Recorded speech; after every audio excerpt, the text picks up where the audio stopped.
Today I'm going to make a rope halter for a sheep in this case, but I'll give you the dimensions for cattle as well, out of a piece of plain straight rope like this.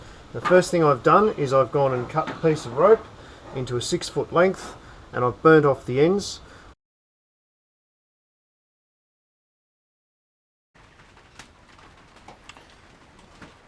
Okay, so now you've got your piece of rope. Take about 30 centimetres, about a ruler length. If you're making this for cattle, this is for sheep. If you're making it for cattle, make it about 45 to 50 centimetres. At the 30 centimetre mark, we're going to make one loop out of the rope. We're just going to bring out one of the strands of rope to make a loop, and we're going to put the small piece of rope through that loop like so until we've made something that looks like that. Once you've done that, this is setting the length of your brow band. So once you're happy and comfortable with that, what I want you to do is open up a loop in the short section of rope now, like that. And then you're going to get the other end of rope from your long piece, and you're going to pass that through that single loop and pull it all the way through.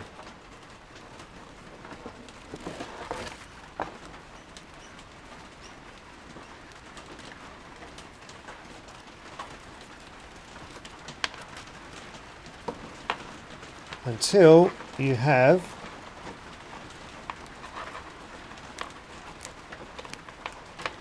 your rope now looking like that.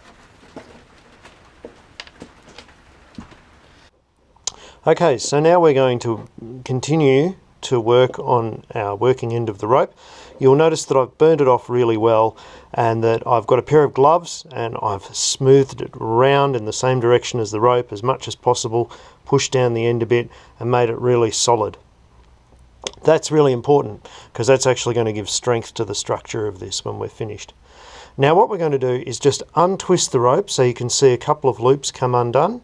Notice I'm untwisting a reasonably generous portion of the rope.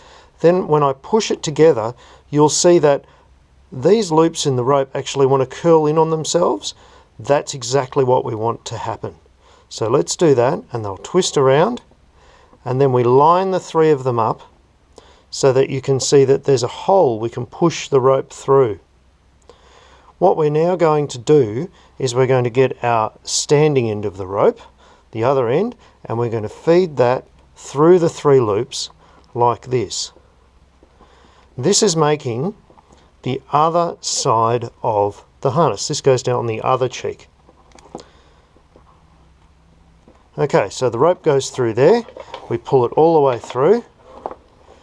Now this is the head part. And now what we want to do is we want to bring our rope around, push it through the loop we made earlier, and this is the part for the jaw. So this part goes over the head, then it comes through this point, and you'll notice the direction that I've done it, it's going to point away from the animal, so that's not going to annoy the animal at all. And then it comes around underneath the jaw, through this loop on the left hand side of the animal's face, and when we pull on that it actually tightens up underneath the animal's jaw, so we're not crushing down on the head. And there is our animal's harness. So if my fist was the animal's head, this would be the mouth. Hello, how are you? And this would go over the head so that you've got the ears coming out here. And there is your completed sheep's harness. Once again, this started out with about a 30 centimetre section of rope, and the knots have taken some length out of it. So you can see it now goes over the bridge of the nose. About 47 centimetres is your ideal starting length if you're making one for cattle.